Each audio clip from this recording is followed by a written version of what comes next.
नमस्कार दोस्तों, आज के इस वीडियो में हम बहुत आसान और याद हो जाने वाले तरीके से समझेंगे हिंदी साहित्य का विकास।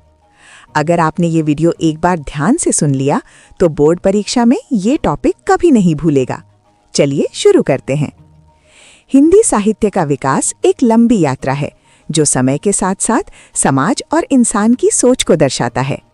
इस यात्रा को हम 4 प्रमुख कालों में समझते हैं। सबसे पहला काल है आदिकाल, जिसे वीर गाथा काल भी कहा जाता है। इस काल में कवि राजाओं और वीर योद्धाओं की बहादुरी के गीत गाते थे।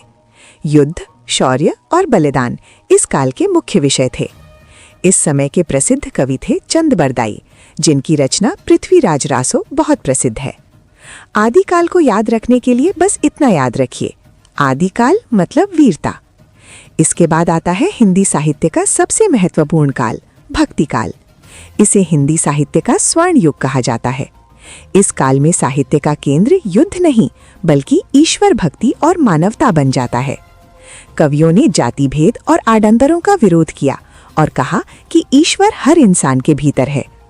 भक्ति काल 2 भागों में बटा हुआ है, निर्गुण भक्ति धारा जिसमें कबीर और गुरु नानक आते हैं, और सगुण भक्ति धारा जिसमें तुलसीदास, सूरदास और मीराबाई जैसे महान कवि शामिल हैं।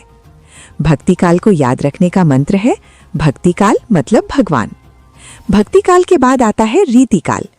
इस काल में कवि ईश्वर से हटकर प्रेम, नारी सौंदर्य और श्रृंगार रस पर ध्यान देने लगते हैं। कविताओं में अलंकारों और भाषा की सजावट पर जोर दिया गया। भावनाएं कम और शिल्प अधिक दिखाई देता है। इस काल के सबसे प्रसिद्ध कवि थे बिहारी, जिनकी रचना बिहारी सतसई है।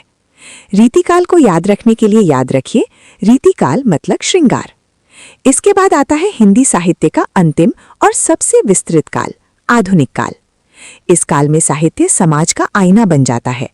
गरीबी, नारी जीवन, स्वतंत्रता आंदोलन, सामाजिक अन्याय और मानव संवेदनाएं इस काल के प्रमुख विषय हैं। इसी काल में कहानी, उपन्यास, नाटक और निबंध जैसे गद्य रूपों का भी विकास हुआ। इस काल के प्रमुख साहित्यकार हैं भारतेंदु हरिश्चंद्र, प्रेमचंद, जयशंकर प्रसाद, निराला और महादेवी वर्मा। आधुनिक काल को याद रखने की सबसे आसान ट्रिक है आधुनिक काल मतलब समाज।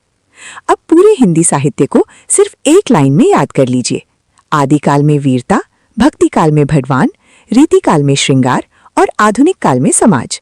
दोस्तों, अगर आपको ये वीडियो अच्छा लगा हो तो इसे लाइक करें, अपने दोस्तों के साथ शेयर करें और ऐसे ही बोर्ड एग्जाम से जुड़े वीडियो के लिए चैनल को सब्सक्राइब करना ना भूलें।